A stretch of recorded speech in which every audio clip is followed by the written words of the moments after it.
No Brasil. Mais uma segunda-feira, se Deus quiser, nós teremos uma semana Magnitsky e a semana já começa com a imprensa sendo pautada por mais uma entrevista de um membro, um ministro da nossa Suprema Corte. Lembrando, o Brasil é o país cujos membros da Suprema Corte são as pessoas que mais dão entrevistas, mais do que políticos.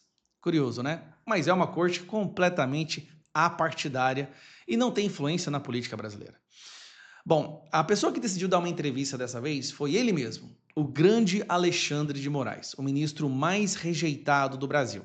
Rejeitado, inclusive, no seu próprio clube, em Pinheiros, onde a maioria foi contra conceder a ele uma homenagem quando se tornou membro do STF. Olha que loucura, hein? Então tá. Só que ele, Alexandre de Moraes, ele não pensa pequeno. Ele não dá entrevista para Globo, para SBT, para Folha ou para Estadão. Não. Ele dá entrevista para a imprensa internacional, para o Washington Post. Que curioso, né? Eu acho que ele sentiu. O motivo dele ter dado entrevista para um jornal dos Estados Unidos só tem um.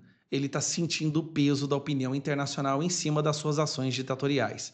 Ele viu que perdeu a mão e que agora ele é visto pelo mundo como um inimigo da liberdade, um inimigo da democracia. Justamente aquilo que ele disse que estava protegendo.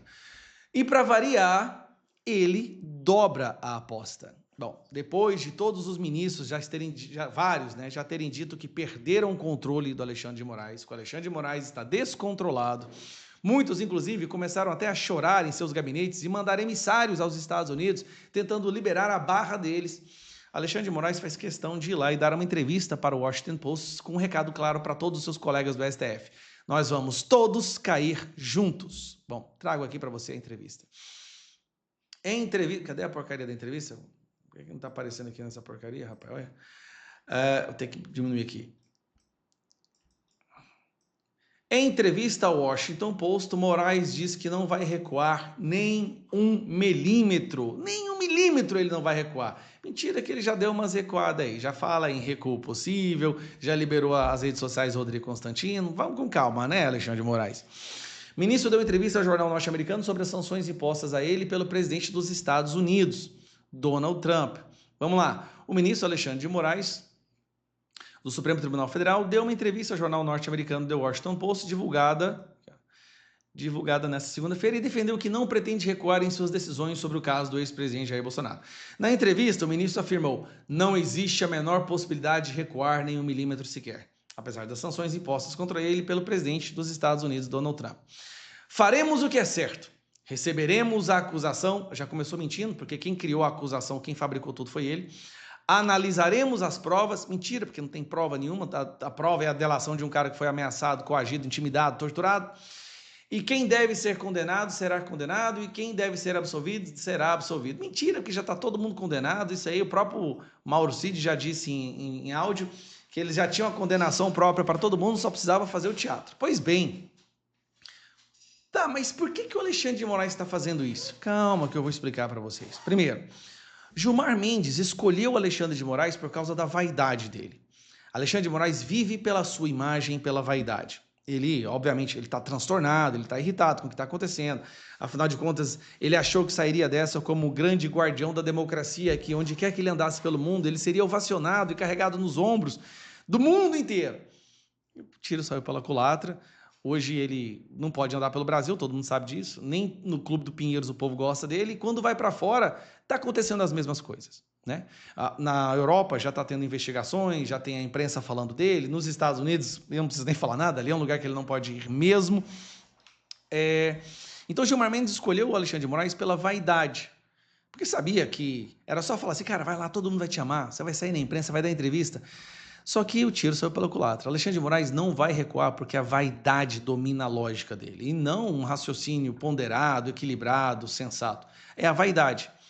Só que ele quer levar todos os seus colegas juntos. Na cabeça dele, ele está sozinho agora, porque ele é o único que sofreu a Magnitsky. Mas, se ele conseguir convencer os seus amigos a entrar nesse balaio com ele e depositar os seus votos, a sua assinatura, numa condenação criminosa de um julgamento que deveria ser anulado, na cabeça do Alexandre de Moraes, essas pessoas também sofreriam a Magnitsky e aí ele não estaria mais sozinho. Entendeu? É isso que ele não quer. Ele não quer mais ficar sozinho. Ele não quer que seja apenas ele, a esposa dele e o escritório de advocacia da esposa dele sancionados pela Magnitsky. Ele quer levar todo mundo para o buraco. Lembrando, a Magnitsky é branda, pode piorar ainda mais. Então, Moraes quer levar a nossa Suprema Corte para a lama para não ficar sozinho na fossa. Por isso que ele dobrou a aposta. E para concluir, teve um recado aqui do advogado do Donald Trump que eu achei que vale a pena você ler. Ele acabou de publicar. Alexandre de Moraes disse ao Washington Post que suas medidas extremas são uma vacina para salvar a democracia do autoritarismo. O problema é que a cura está matando o paciente. Ao corroer o devido processo legal e a liberdade de expressão em nome da salvação da democracia, ele está destruindo a própria democracia que afirma defender. E por isso que o mundo cada vez mais vê sua campanha como uma guerra jurídica, usando a lei como arma para silenciar a dissidência. Plataformas inteiras foram banidas, rivais políticos foram impedidos de participar de eleições, cidadãos, jornalistas e até mesmo autoridades eleitas foram presos por liberdade de expressão. Esses não são anticorpos da democracia, mas sintomas do seu declínio. E, no entanto, em sua parede, Moraes pendura orgulhosamente a Declaração de Independência e a Declaração de Direitos e a Constituição dos Estados Unidos, enquanto atropela os próprios princípios escritos nela todos os dias. A democracia não morre de uma só vez. Muitas vezes ela é sufocada lentamente para seu próprio bem. Não há cenário em que essa pessoa saia vitoriosa. Como eu disse, ele pode ainda usar a sua caneta para destruir muitas vidas, mas ele não vai sair dessa ileso.